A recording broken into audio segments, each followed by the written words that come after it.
What up? What up? Welcome back to the Devy Dose. Kyle, this is a big day for us. This is our inaugural episode as a member of the Undroppables Network. It's very exciting. Hell yeah. Hell yeah. Kyle's been Undroppable. I mean, it's been a long time coming. Yeah, so we're really excited to partner up with all those guys in a more official capacity with the show.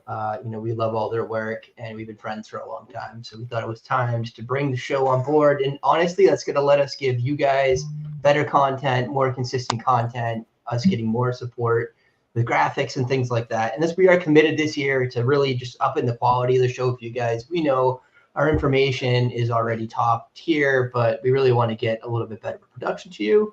I think you guys are going to see that. So a quick reminder, if you're new to the show and you're not subscribed to the channel, please subscribe both to us, the Devy Dose channel, and to the Undroppables. If you need your support, hit that like button, hit that subscribe button, and we really appreciate it. Kyle, how you doing, man? Are you watching the game in the background like I am? I'm not. Honestly, If you guys... I'll go later.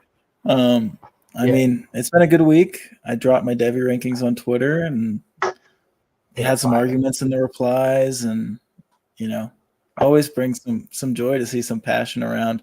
A lot of passion about Shadur Sanders being left out of my top 12. But I'll stand by that any day, as we've had plenty of conversations on this show about. Yeah. Sometimes he looks like a wounded deer wandering around the backfield. Excited. Those are awesome. If you guys haven't seen them, check out Kyle's Twitter. If you're not following him, @Kale_fantasy. The graphics look awesome. The rankings are even better than the graphics. No one's really better at this than Kyle. He did have the #1 rankings on Google last year for Devy purposes as well. The #2, right after the abortion that was what was that? One of the big networks. Names. But yeah, they were a little outdated. They got fixed though. They did get fixed after some community upheaval. Yeah, got it. Yep. So, all right, guys, we're going to launch right into it. If you missed last week's show, we talked about all the head coaching changes, all the big portal moves in the P5, everything you really need to know to prep for your supplemental drafts, to prep for startups coming this fall, whether they're Devy, C2C, or whatnot. And this week, we're going to talk the same. What? All but one. Because one happened in between. And we will lead in with that. Kyle is ready to go. Fire, Kyle. Jim Harbaugh off to the NFL. As many suspected, it did actually happen. I mean, Harbaugh gone, Saban gone. Like, Kirby Smart's the only really stalwart left. Maybe if you consider Dabo in that same tier. But we got a chance for a lot of new blood to show up. I think Steve Sarkisian is going to be all over it. Kalen DeBoer obviously has a big chance to make an impact. And then there's guys like Josh Heupel, Brett Venables as a head coach at Oklahoma. I mean, there's some young blood that can take over these spots that are fill the power void left by Nick Saban and Jim Harbaugh. And I think this is an interesting move by Jim Harbaugh. Obviously, they just won a national championship. However, they're also under NCAA investigation due to possibly cheating, possibly stealing signs, Connor Stallions and all that. Do you think he's leaving just because of that? And he doesn't want to, coach with sanctions or anything? I think that's a common theory. Do you think that's true?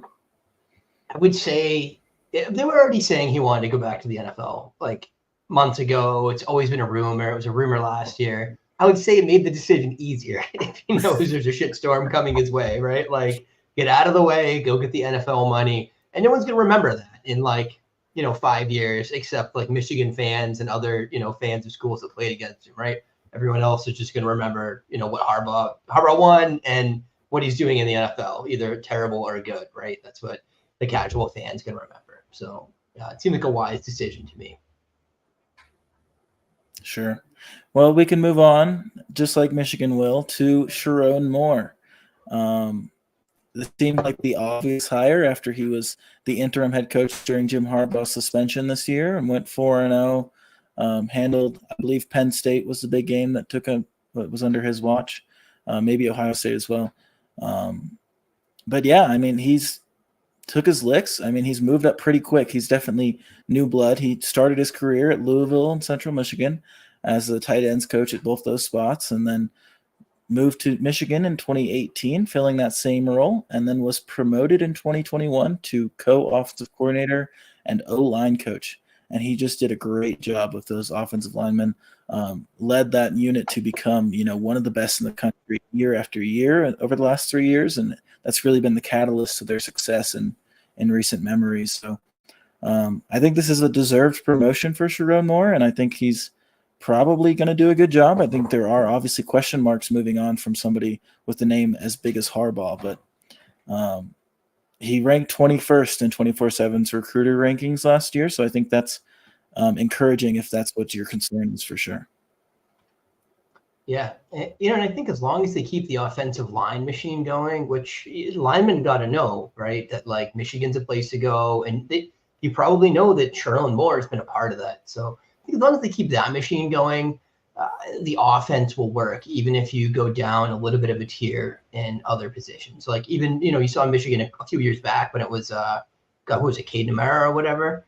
And the offense, yeah, Cade McNamara, and the offense still worked. It just, wasn't fun to watch, but, they'll get the running backs, they'll get the OL, and that's always been the machine of Michigan in the pre-JJ McCarthy era. So I don't think that much of a drop off, honestly. I think they'll have less speed bumps than, like Fish in Arizona or some of the other coaches that are really kind of, breaking in for the first time in each seat. For sure.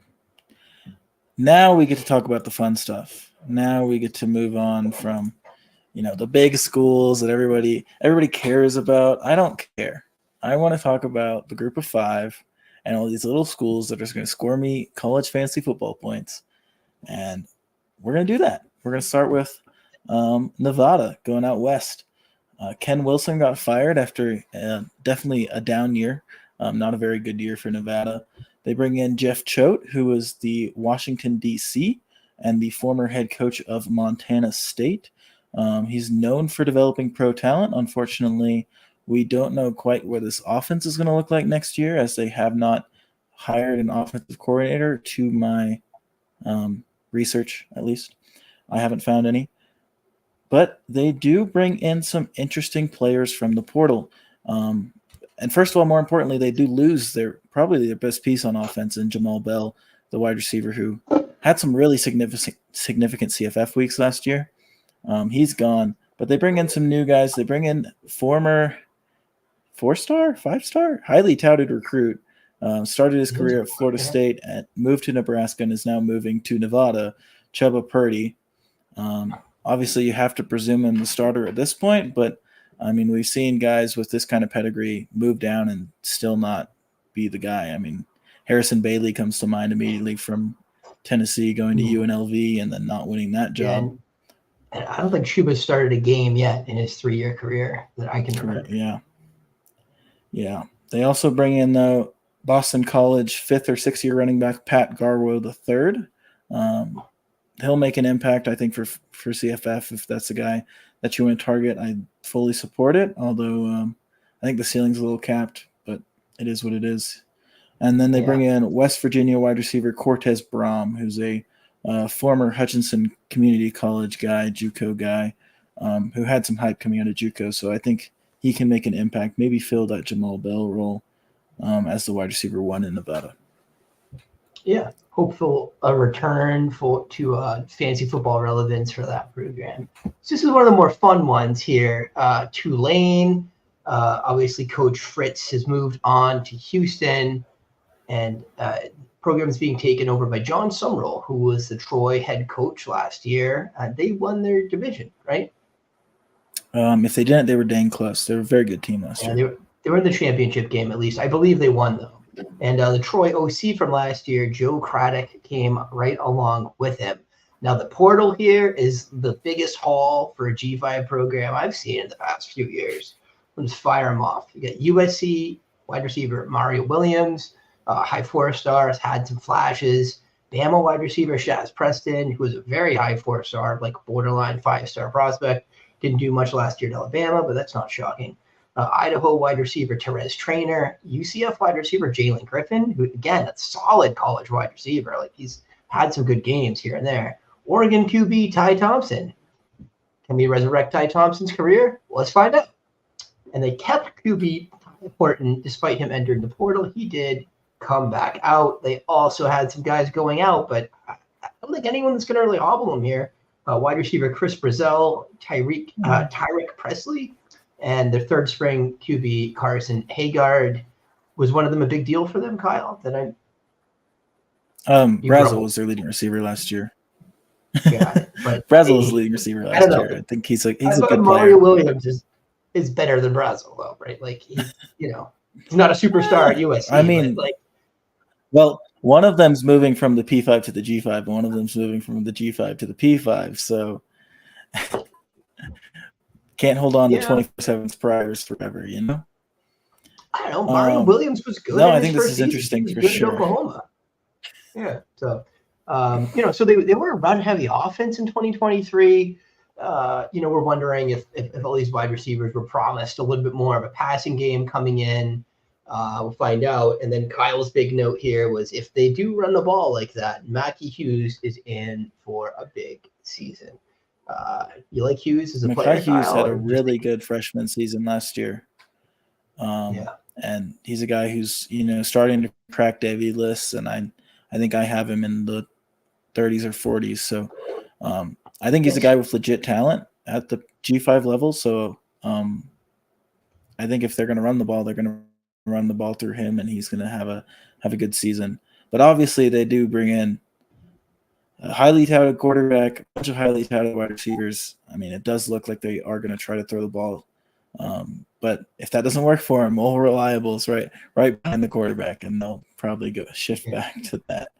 If that does work for moving on, we got Boise State. Yeah, exactly. And I don't think he's a bad pass catcher either, so that he could also be involved there. Boise State finally fires Andy Avalos. The fan base was yearning for that for much of the year and much of last year even. Not very exciting, but I believe they fired him partway through the season. So Spencer Danielson was their interim head coach. It led them to some success near the end of the year. And so he takes over as head coach. They make that official, and the fans rejoice. He brings in an offensive coordinator and associate head coach in Bush Hamden, who is a former Boise State quarterback himself. And he's been a quarterback coach at a number of spots, but this is his first opportunity as offensive coordinator. So not sure what to expect yet, but he's coached under some good OCs in the past at QB coach. The 2018 and 2019 Washington Huskies, and then at Missouri for the last few years under Eli Drinkwitz and Kirby Moore. That's been a good offensive system. And if they're going to run something similar to that Mizzou system, I want all the pieces involved. And speaking of pieces, they bring in some dang good pieces. They turn to the portal after Taylon Green leaves the program and heads to Arkansas, and they get a quarterback that I think is much better than Taylon Green. They get Malachi Nelson, the former QB1 in last year's class, who was originally committed to USC. Apparently did not get what was promised from Lincoln Riley, so he heads on out and he finds a spot where he's going to start immediately. And that's at Boise State. And I think Malachi Nelson is going to have a huge impact at Boise State. And this is a roster that has some weapons for him to rely on.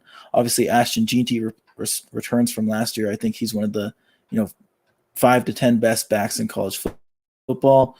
And then they bring in the former Indiana wide receiver Cam Camper, who's a taller guy, super electric, was like really good in the COVID shortened season, and then had some ACL issues in the past 2 years. I think if he stays healthy, he's going to have a great season. And they have some other wide receiver help already on the roster that I think is going to also benefit from this. Yeah. I mean, and then I'm just super excited about this offense. I mean, I'm in a CFF mock or a C2C mock right now, and I took Genty and I took Nelson, and I'll probably take Camper in like the 19th. So, yeah, I love what this offense can be from CFF. I mean, this guy made Brady Cook look good, right?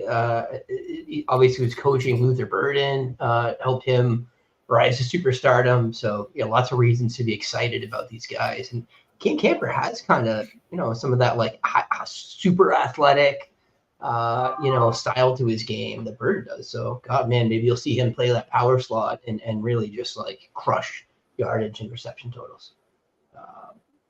And obviously on the way out, Taylor Green to Arkansas, Eric McAllister to TCU, and onward and upward. It is kind of a bummer that they couldn't keep McAllister, because McAllister's a good player, but yeah, he's probably going to be buried at TCU. Yeah, I get you. TCU is like where wide receivers go to die now anyways. Like, it's been brutal, man. But yeah, I bet they'll get some guys in the second portal window too. If Malkai Nelson's playing well in the spring game, things like that, and a little buzz, like people will want to play with him if they don't think they're going to get a starting role where they are. So I think you'll see some more additions there. Next up, we got San Diego State. Hoke retired. They were a 3-7 team in 2023. They hired Sean Lewis, of whom you and I are both really big fans. I mean, you've been singing his praises since this time last year. We were doing the Colorado preview. He's been known for his explosive passing attacks and really harnessing the Yak guys to the best of their ability. I think the Justin Kroom era and early season Colorado last year, I mean, we all saw what was happening there when everything was clicking. Weaver, Horn, Hunter, all were feasting in that Sean Lewis system. I don't know what happened to get him out of there, but Colorado's loss is San Diego State's victory. So there's some portal action here too, and I don't think that's going to be done either. It's really going to have to leave Colorado, and some of them are going to probably remember Sean Lewis friendly. But we got CSU wide receiver Lewis Brown IV. He's a good player. And he could be the wide receiver one there. I think he could succeed in that role. But FSU quarterback AJ Duffy. One of the games where Louis Brown really popped off for Colorado State last year was against Colorado. So I think Sean Lewis remembered. Yeah.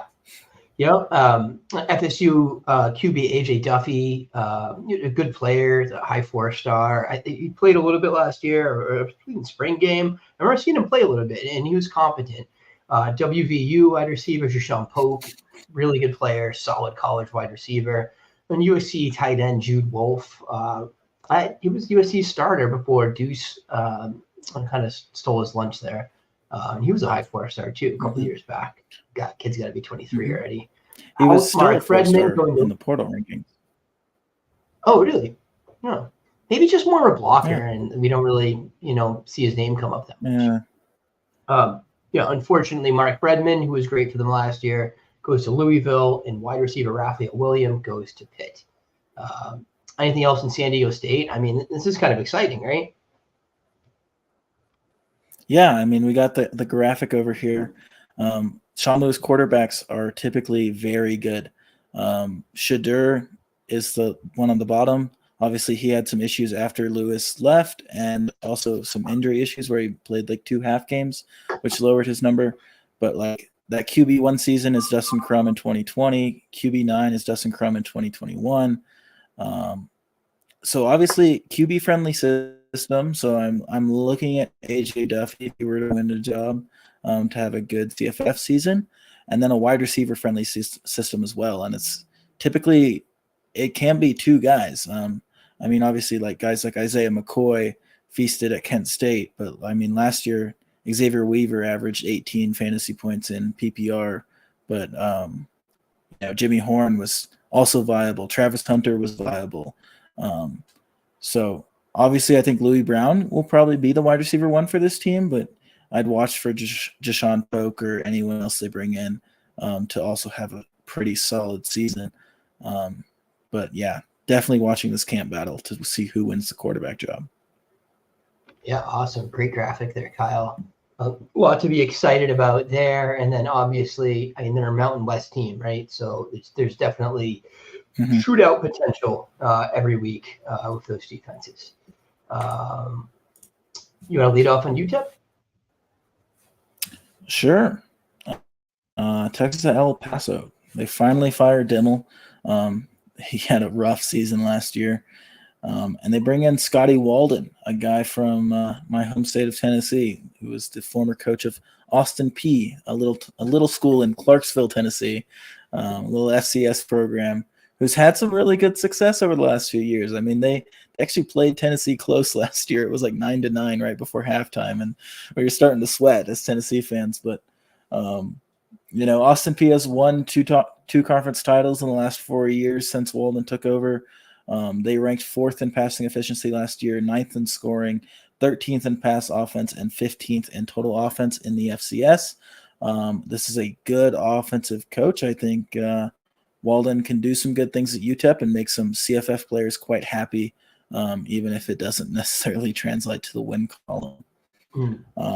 However, the portal has not been kind to them so far. I don't think they've really brought in anyone of note so far. But they do lose Tyron Smith and Kelly Akayari, who are definitely their 2 best wide receivers. So going to be tough to see who can make plays for them at wide receiver and, who's going to play quarterback, whether it be McConnell or somebody else, and if they're going to struggle, without any pass-catching options. Yeah. There's a couple other guys there that were involved in the offense last year as wide receivers, but it's tough to see the 2 most talented guys go out the door, especially Kelly Akari. He's a rising player. He's still a 2nd or 3rd year guy and has got some good football left in him. Okay, moving on to New Mexico. Bronco Mendenhall taking over. Danny Gonzalez fired. Mendenhall has had 6 top 25 teams. He's a former BYU and Virginia coach. Probably a huge upgrade here. I mean, New Mexico has been pretty bad, but he's got a pretty good resume, Mendenhall. So I think there's a lot to be seen there, but no really notable portal in or outs. I thought Diego Pavia left, but Kyle, is that not real? That's New Mexico State, right? Oh, that would explain the confusion. No, I think this is New Mexico State. I think I just didn't label it correctly. No, New Mexico State was Jerry Kill. Okay, so it was New Mexico then. Correctly. We do like 30 of these teams at once. It's so easy to get confused if you're not careful. So, yeah, so we didn't really have much going on in the portal there. Yeah, just a handful of guys, really. Yeah, New Mexico just gets some dudes. It's tough to tell. Like, none of them really stand out. I'm sure one of them will be a guy for them at some point, but lots of guys from like FCS programs, lots of guys who are bench warmers on P5 teams. So we'll see in spring who interests us. Yeah, nothing really actionable right Middle Tennessee, it's about dang time that Rick Stockstill gets fired. I mean, the dude's been just like living it up on the MTSU salary, had his kid playing starting quarterback, even though he kind of fucking sucked. So yeah, they move on. They bring in Derek Mason, the former head coach at Vanderbilt, current Oklahoma State DC. Definitely more of a defensive hire, a little boring for CFF, and a lot boring considering the fact that they're losing 2 of their best players in Frank Peasant and Elijah Metcalf. Are they keeping Holden Willis? Because he is the only other one who interests me. I did not note his name.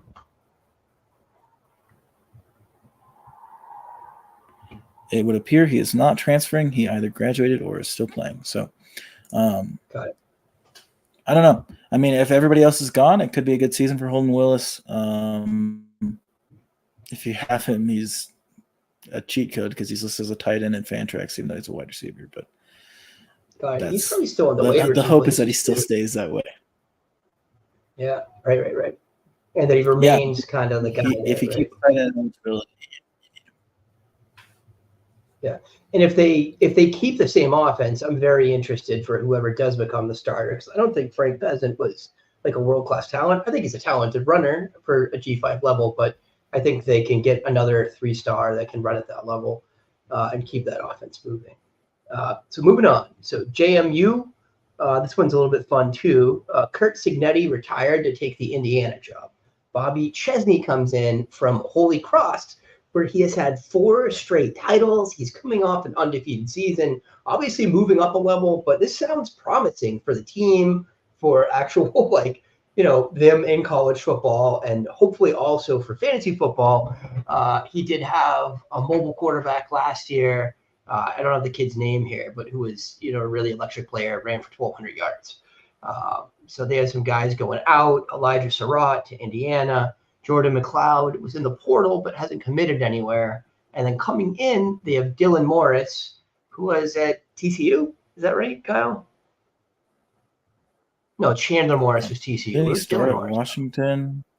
Started at Washington and then, moved. Yeah, I think you're right. Washington or Washington State or Northwestern. He was at one of the Pac-12s. And then, very excitingly, George Pettaway, who was, again, like an extremely high-end 4-star at UNC, flashed a little bit, never really was able to put together, the consistency that they wanted from their starting running back. And Omarion Hampton, despite being lower recruited, just seized that job with both hands and choked it to death. So George Pettaway coming down to the G5 level in an exciting offense, I think could be an absolute CFF wrecker if he can put it together, because he is a talented kid. He's electric in the open field. He's agile. He's not a bruising back, but he's a pass catcher. So he can really be someone that you're looking to add or maybe try to trade for this offseason from someone that's discouraged if you are playing C2C.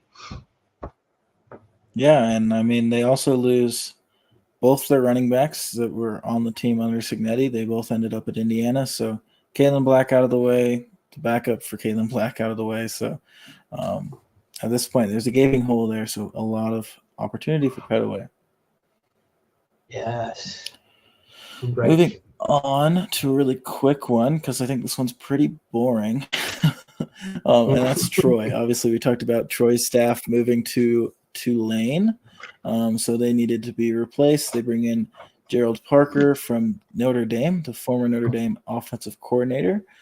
So likely another kind of run-heavy offense with some shots downfield, kind of similar to what they did last year. So maybe interested in the guy who wins this running back battle.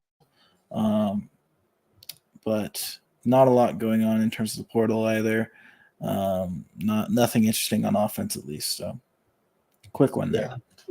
Maybe looking for who their tight end is, or taking a power slot. Those are kind of positions that excelled at Notre Dame last year. All right, so New Mexico State now. Sorry for my ineptitude earlier. Jerry Kill kind of retired. Tony Sanchez takes over. Sanchez was a wide receiver. He was also the former head coach at Bishop Gorman, where he won 6 titles, and at UNLV. So proven winner. Maybe this is an upgrade. I do like seeing offensive-minded coaches, come in. And then Diego Pavia is out in the portal. I don't think we have a landing spot for him. I didn't have anything else in the portal for them. There was a bunch of names that were just I didn't. He's really at Vandy. recognize. Oh, he went to Vandy. Yeah, interesting. So I didn't really see anyone coming in. And New Mexico State, they got Eli Stowers, the redshirt freshman quarterback from Texas A&M, who is a very athletic guy. I believe actually that's the kid I was talking about last week. For Texas when you're making A&M fun of me. year. Yeah. Is it? I don't think it is. Yes, that's what I was trying to remember. Okay. All right. So you want to do South Alabama?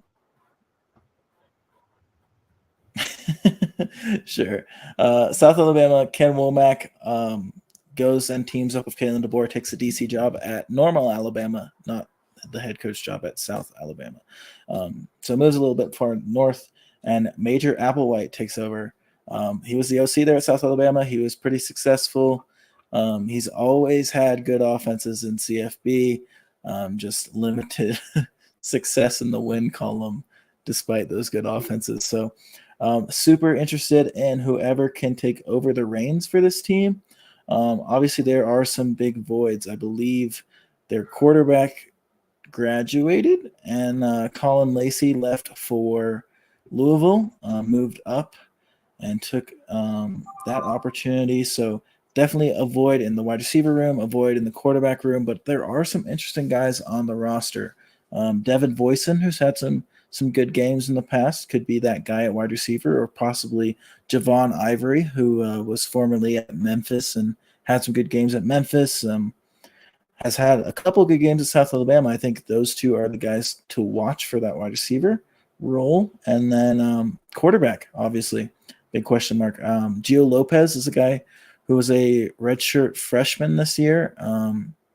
Had a lot of people excited as kind of like one of those like sleeper 3-star prospects in our space. So I think he's interesting. He's an athletic guy who can, get it done in both phases of the game. So interested in him if he ends up winning this job.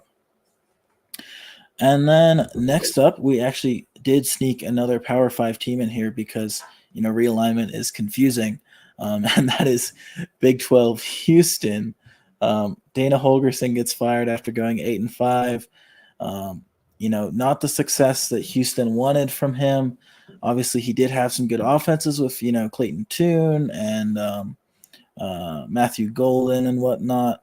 But a new reign for former Tulane head coach Willie Fritz. And if you look on screen now, we do have a little graph for you, courtesy of our friends over at Campus to Canton. This is offensive pass rate over expected on the x-axis, offensive pass EPA on the y-axis. So it's very obvious that Holgerson's 10 years at both West Virginia and Houston saw a lot more passing than what Willie Fritz has done over the years at Tulane. But, in recent years with Michael Pratt, this Tulane offense was good in expected points added, albeit not passing as much as we would have hoped. So I do think they can pass efficiently in this offense, even if they're maybe not passing as much as the Houston of the past. And a lot of moves in the portal for this team. I skipped over one. Kevin Barbay, the former 2022 App State offensive coordinator and last year's Mississippi State offensive coordinator, joins on as offensive coordinator for Houston. Not really a slam dunk hire, in my opinion. Kind of disappointing, honestly. He's had some success at running back with like Nate Noel, Jaquavius Marks, but tough in the passing game. And it's going to continue to be tough in the passing game if they start transfer quarterback Zion Chris, who comes in from ULL.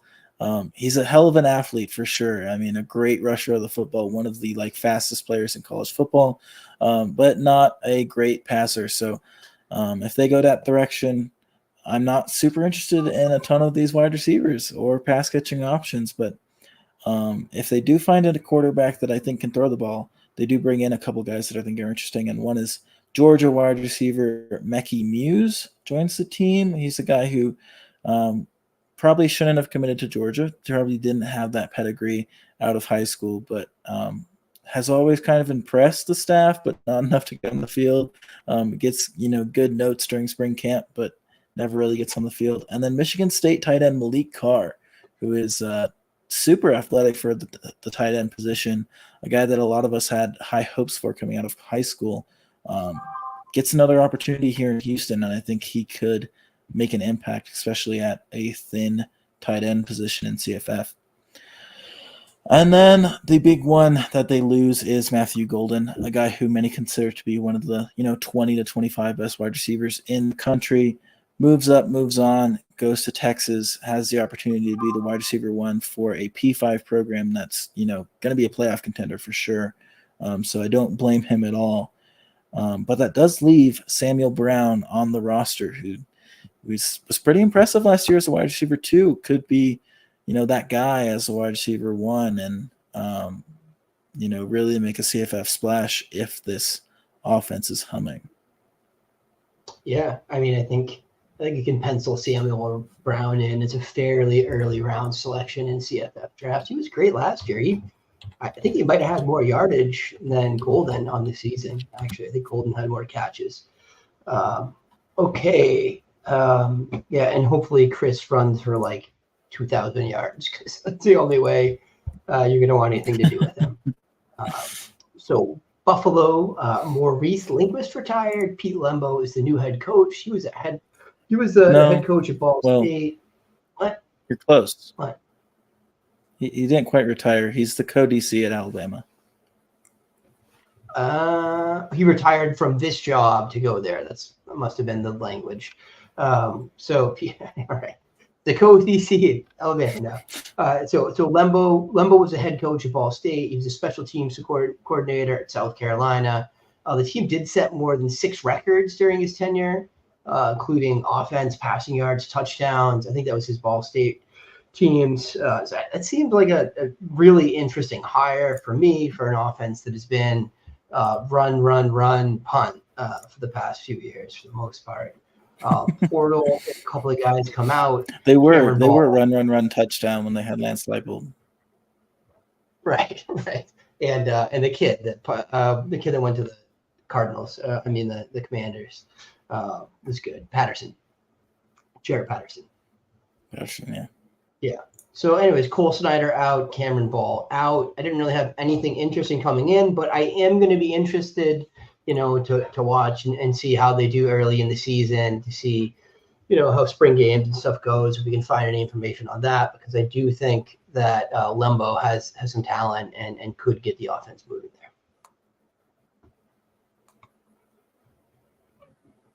Yeah, they do have a couple of guys who are like P5 move downs at wide receiver. And one is freshman Chance Morrow from Louisville, who I think is kind of interesting if he, is the guy there. So, yeah. I mean, yeah. Lambeau did have a good career at Ball State, so I do look for this offense to be pretty impressive. Obviously, guys like Mac Hippenhammer, Brett Gabbert had great CFF seasons at Ball State, so maybe we can see something similar at Buffalo. But some question marks at quarterback, obviously, as Cole Snyder, their starter from last year, moves on. And then moving on to Wyoming, Jay Sawville takes over for Craig Bull. He was the former defensive coordinator at Wyoming. It sounds like so. Kind of a weird one, Fire your head coach to promote the DC, but sometimes you got to do that. We can't obviously expect much of a change, so we'll see what happens, but I expect we'll have very similar results, and they quite literally got one player from the portal on either side of the ball, and it's a linebacker. So nothing really super interesting at Wyoming, but a coaching change nonetheless. Yeah, cool. Texas State, no coaching changes, but some significant portal action. TJ Finley and Malik Hornsby both out. Jaden DeLaura was supposed to be the starter there, but he withdrew among some scandals that seem to have arisen, and it seems like he was pushed out to some degree. So quarterback, a giant question mark for Texas State right now. Someone's going to have to go there later. It's also probably going to be a pretty appealing destination for someone because, Finley had no success previously in his career and was quite good for CFF there last year. Yeah, this is one of the best offenses in the G5, so that's why we're bringing them up specifically, even though there's no coaching changes. And they're good rushing the ball, they're good passing the ball, they still have some weapons. Ashton Hawkins, Bo Corrales, Joey Hobart. And then Ishmael Mahdi at running back, I believe, is back, which is kind of a big deal considering Washington State running back Jalen Jenkins, who, I've mentioned on the show as a player I like in the past, does transfer into Texas State. So maybe that ends up being a two-headed backfield, and we're not as excited as we were last year about Mahdi for CFF. But obviously they need a quarterback, so we'll see what happens in that role. And then last but not least, we do have one more coaching change, and that is at San Jose State, as Brett Brennan leaves to take the Arizona job after Jed Fish heads to Washington. And they hire, forgive me if I'm wrong, Ken Niumatalolo, the former Navy head coach, who obviously infamously ran the triple option at Navy. He has promised, though, that he is not going to be running the triple options at San Jose State. So no idea what this offense is going to look like. I'd imagine there's still going to be some option elements since that's what he's coached for so long. And probably they'll bruise people up the middle and run the ball very well. But it's the personnel is going to be an issue as they lose a lot of guys. Siobhan Cordero obviously graduates, so a gaping hole at quarterback to fill for Niumatalolo. Dominic Mazzotti, the tight end, who's had some CFF success, leaves and goes to Massachusetts. And then the running back behind Kyrie Robinson, Quiley Conley, who was very efficient last year and very impressive as an RB2 for San Jose State, follows Brett Brennan up to Arizona. Different conversation, but I'm excited for Conley in that role. So some big shoes to fill for San Jose State, and they bring in a couple of guys who are, decently interesting. Washington State's backup quarterback Emmett Brown transfers in. He's got to be involved in that battle for that position, so that's interesting. And then they bring in Georgia backup former 3-star running back Floyd Chalk II.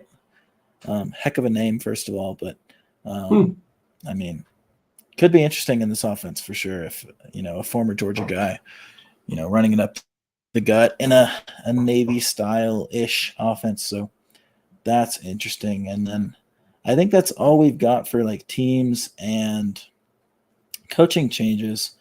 So we've just kind of got a list of guys at this point that we both think are pretty interesting. Guys that definitely need to be watching out for. And we've kind of sorted it by team, so we're still gonna fit that mold. But try to go speed round style here, but we are about to just say like 60 names. So forgive us. There's not a better way. I'll talk about them. Okay. I mean, you can say the names, and I'll talk about them. I don't want to spend an hour on this either. So all right. So Charlotte has some interesting guys coming in for sure. CJ Stokes from Michigan, Cartavius Norton from Iowa State, Darrell Robinson is on his way out, and he was a highly regarded recruit who did nothing last year. Justin Olson out. Personally, I am interested in the running backs for sure. Cartavius Norton was not excellent at Iowa State, but was good enough to start a significant amount of games at the Power 5 level. And CJ Stokes obviously has more pedigree than anyone else on that roster except for Norton. So I think one of them or both of them will be getting the workload there. And this offense under Biff Poggi wants to run the ball. It seemed like there was a personnel issue in terms of their ability to do that last year, but they definitely want to run the ball first and foremost and establish that run. So hopefully not only bringing in these new running backs, but hopefully they have a better semblance of an offensive line next season for these guys to succeed. So a few interesting pieces hitting ECU. We got Jake Garcia transferring from Mizzo. Jake Garcia had a few good games at his first stop. He was Miami, it was Miami, right? He had played okay a few times. He couldn't break into the lineup at Mizzo, but I expect him to start at ECU. Keaton Hauser also will be competing for the job. I think Garcia is a little more talented. Do you agree, Kyle? I mean, didn't Keaton Hauser win that job at Michigan State? And Jake Garcia didn't win that job at Missouri? Dean Hauser did not Food win for that thought. job, dude. He lost it to Noah Kim. Oh, Noah Kim fair was enough. their starter last year. Hauser In has that case. barely started a game. Yeah. And then Porter Rooks also comes in from NC State, where he's been like a good wide receiver for them, really, for 3 or 4 years now. He just has never been hyper relevant for CFF or C2C, but going down a level into an offense that has often had like a guy at wide receiver, he's definitely going to be an interesting piece, and he's going to be unowned everywhere. So if you're interested in And he's him, old, you should be. so CFF. Oh yeah, not a Devy guy, no, but yeah, CFF. Yeah. Old means you're FAU. good at college fantasy football. So Good college fantasy, but it's true. It's true. Dead for Devy. FAU, just pieces going out, just bleeding there for sure. Casey Thompson to Oklahoma to begin his coaching career, we think. And the real dagger in the heart is LeJontay Wester, also on his way out to Colorado. I mean, that was their offense last year. They had one other kid that had some good games, but certainly some damage done to the offense there. Yeah, that one sucks. I'm gonna miss LeJontay Wester, top 3 CFF wide receiver season. So yeah, quite the bummer. Memphis with some pieces coming in. You got Mario Anderson, you got Jair Shorter, and Chandler Rogers on his way out, where he's going to start with Cal. I get him and the kid Morris confused for some reason. Because they were both Chandler at TCU. Morris, Right? yeah, because they're both named Chandler. Yes, very confusing. Any thoughts on Anderson or Shorter or Memphis? I mean, Mario Anderson from South Carolina. Oh, looks like Kyle is dead. So I'll keep it rolling. Keep it rolling. It's my black hole of a friend over here. So yeah, Mario Anderson. Look, if he gets the job there, running back has been kind to us at Memphis. I don't know if the kid last year graduated, right, Kyle? Blake Watson. Yeah, he graduated. Blake Watson, yes. Yeah. So maybe there's some other guys there already, but to take maybe over my computer. Nice. Cool. Hopefully it's bugged full of Chinese spyware. Yeah. Steal all your credit cards. Oh, great. Yeah, good old Chinese cameras from Amazon. Yeah. That's how they're going to get our defense secrets from Kyle's computer. All right, UNT got some interesting pieces coming in for sure. 2 running backs that I think are both talented dudes who are probably both more appropriate at this level. Zach Evans looked fine last year at Michigan when he got the ball. Trey Bradford from LSU and Zach Evans from Minnesota. I would expect those guys to get all the run this year.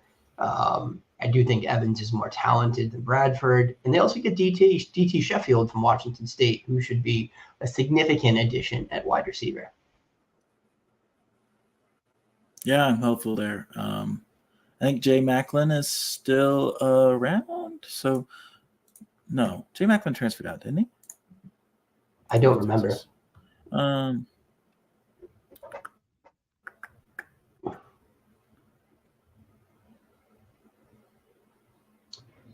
Give me a second. Where is he? Oh, maybe he didn't. So, yeah, interesting there with Jay Macklin and DT Sheffield as to who really takes over the role at wide receiver and who's the guy. Obviously, kind of a hole at quarterback, so we'll see what happens there.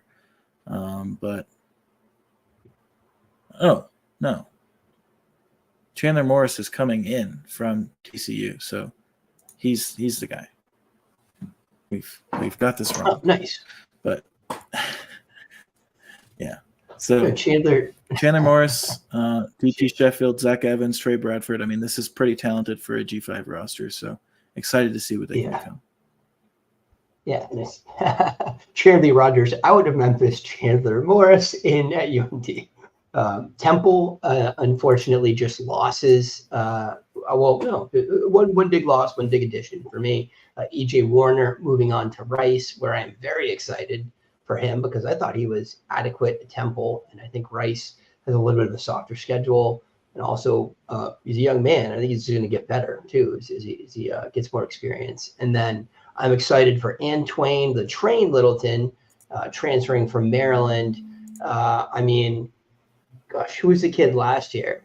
Was also a Maryland guy that just destroyed at the G5 level. The other big kid. Penny Boone. Transferred twice. Penny Boone. Penny Boone. I mean, I think Penny Boone, because Antoine Littleton is very similar in his playing style. He's actually bigger, dude. This dude's like 250 pounds or something, but runs pretty well for a big dude. So I think he's going to play really well at the G5 level and be a significant asset.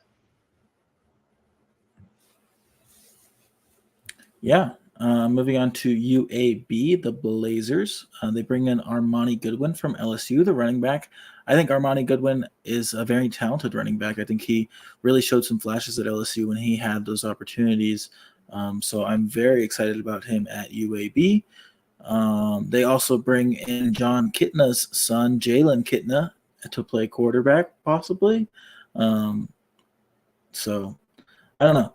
Kind of a team that wasn't super exciting for CFF last year. I mean, they had some pieces that we liked, but the experiment here with what is his dang name, their head coach.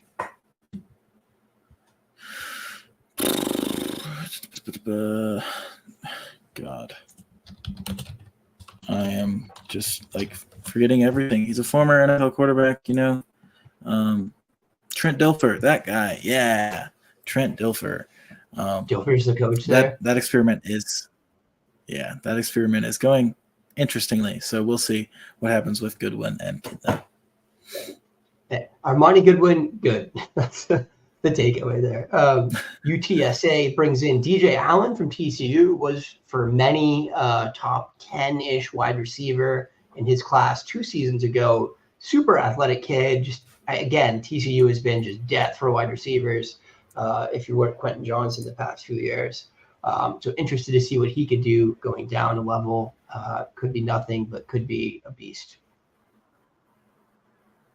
Yeah, and, I mean, Corey and Clark still kind of in the way there, but we'll see which one of those guys can really take over that wide receiver one role. I mean, they've had multiple functional wide receivers, right? Although they have a quarterback change this year, right? Or did he come back again? Hardison was there this year, but not very good. Yeah. All right. So Arkansas State, the only significant name I have is Malik Hornsby. I am not convinced he gets the job. I mean, he just hasn't really done it yet, but certainly could. Because they have Jalen Raynor. So Malik Hornsby is probably more of a backup to Jalen Raynor than anything else there. I think Raynor's got more talent and definitely is a better thrower of the football. We hope. Well, I don't know. He had a couple of good games last year, and then the end of the season was not great. But Coastal has some significant out and in. Jared Brown, who I've been a fan of for several years, goes to South Carolina. I think he could get in the lineup there. They definitely love taking transfers that fit their needs.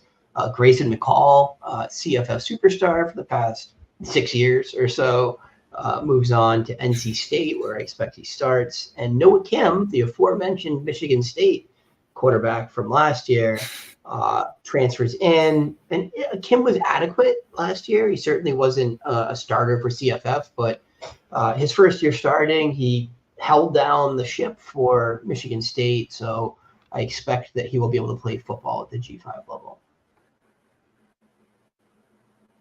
This hasn't quite been the same offense that we loved under Jamie Chadwell since Chadwell left. So, but still promising. So, I mean, there is opportunity for a guy like Kim and whoever steps up in this wide receiver room to thrive. So we'll see. Yeah. Georgia Southern gets LV Bunkley Shelton, the oft-hyped and never delivering CFF asset, certainly a high recruited guy. He's flashed at times. Expect he has a good shot to make an impact this year. I mean, he's got to be a 4th or 5th year player now too, right? Yeah, they're a pretty good offense, especially through the air. I'm not quite sure. It's really hard for me to keep track of who's graduated and who hasn't, especially at the G5 level. But they did have two good receivers last year in Derwin Burgess and the other guy who is escaping me. But Oh God, what's his yeah, name? We can move on. it's a good passing offense. If Bunkley Shelton gets on the field, it's just gonna stand to see if he can finally make it work at this this opportunity. Yeah, I think one of Burgess and the other guy there was a fifth-year player already, and the other one was a fourth year. So at least one of them will be back. It felt like the other one was going to move on, but the COVID years are still active. I think this is the last year they can use it. So more to be revealed there. Georgia State Moving on brings in to the other Georgia team. Bringing in Zach Gibson from Georgia Tech. Robert Lewis leaves to go to Auburn. He was good for CFF last year, certainly at his level. And then the real just decapitation for them here is Marcus Carroll. Like Marcus Carroll's probably got some Devy value at this point too. I mean, he was just excellent last year, and he's moving on to Missouri, where we'll see if he can make an impact at the next level. But he was certainly a really good asset at the G5 level, and we're sad that he's moved on. Wish him the best.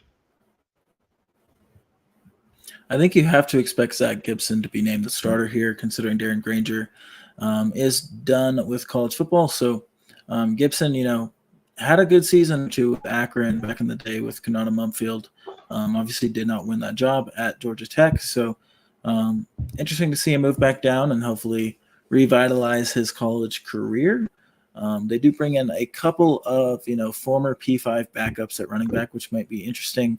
Former Clemson running back Dominique Thomas goes to Georgia State, and as well as Coastal Carolina running back CJ Beasley. So both names to watch, because obviously I think this is a running back position that we want for fantasy. Yeah, and Beasley was good at Coastal too. I feel like he was in a timeshare, but he had some games.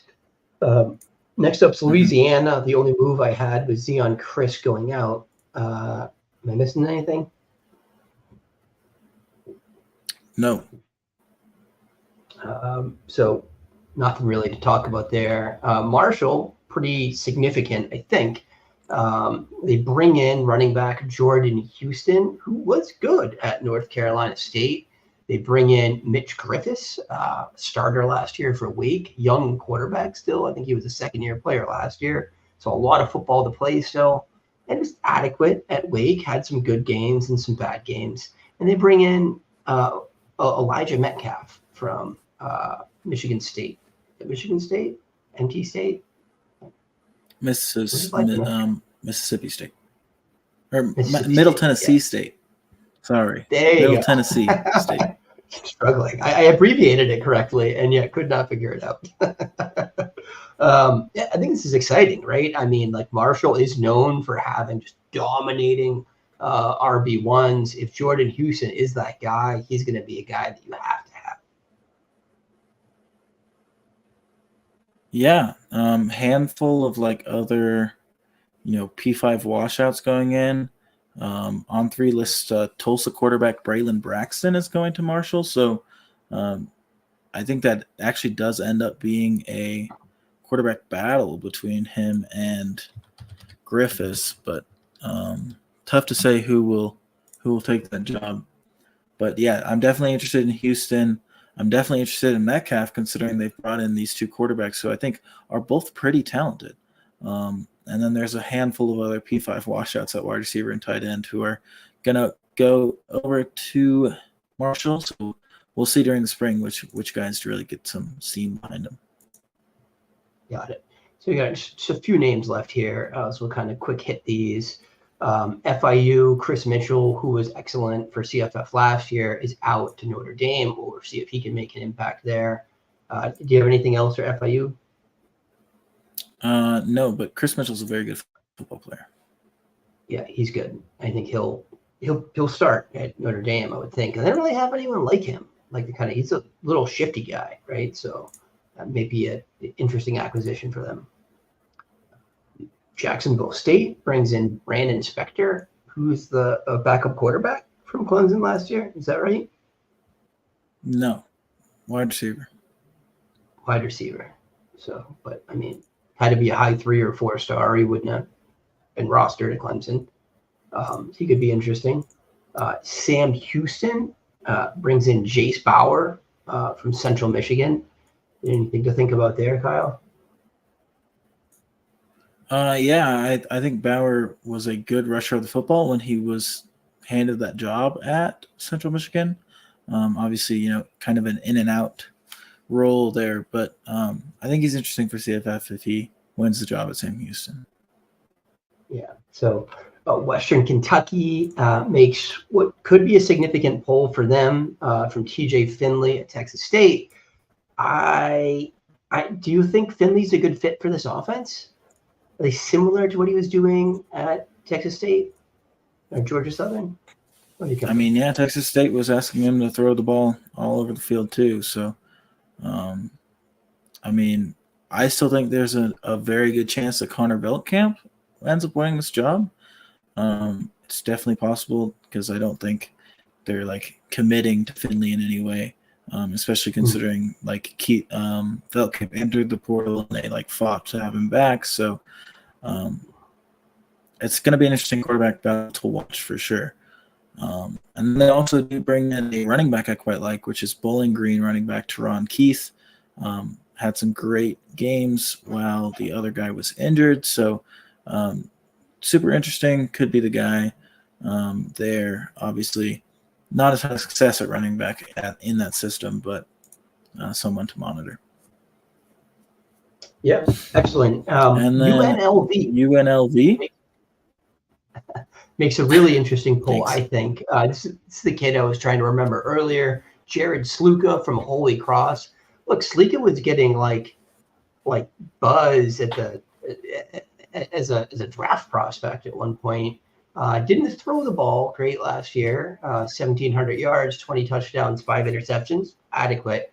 But ran for 1,247 yards and 9 touchdowns. And obviously that's it's a FBS level school at Holy Cross, but still, I mean, if he can integrate into the system and replicate that, he's going to be a CFF guy for sure.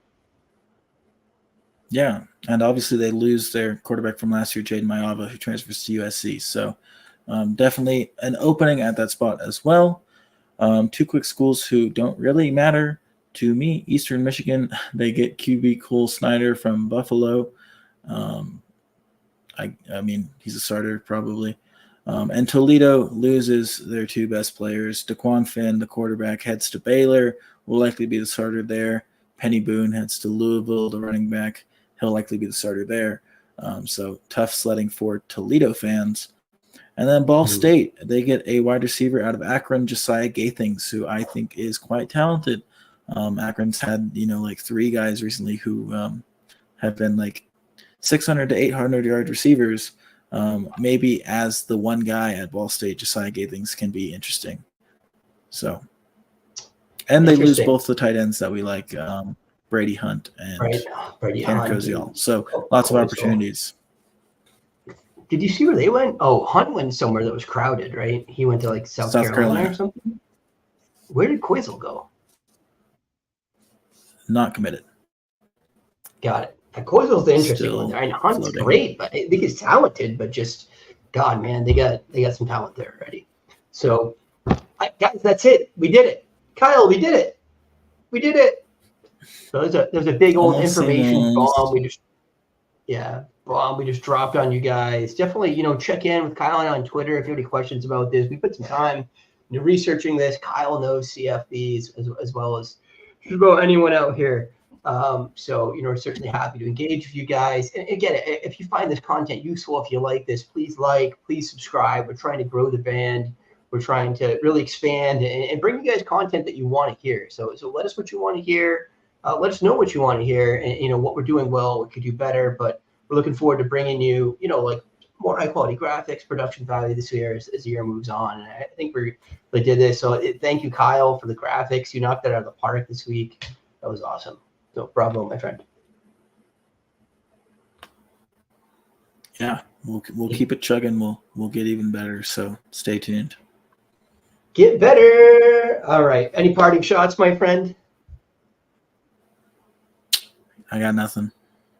I got nothing. We're gonna go watch some football. It is divisional championship week or conference championship week, so we got the Lions game starting soon. I'm gonna get on that, but we appreciate all you guys. Like we said, like, follow, subscribe, all that. We'll see you guys next time.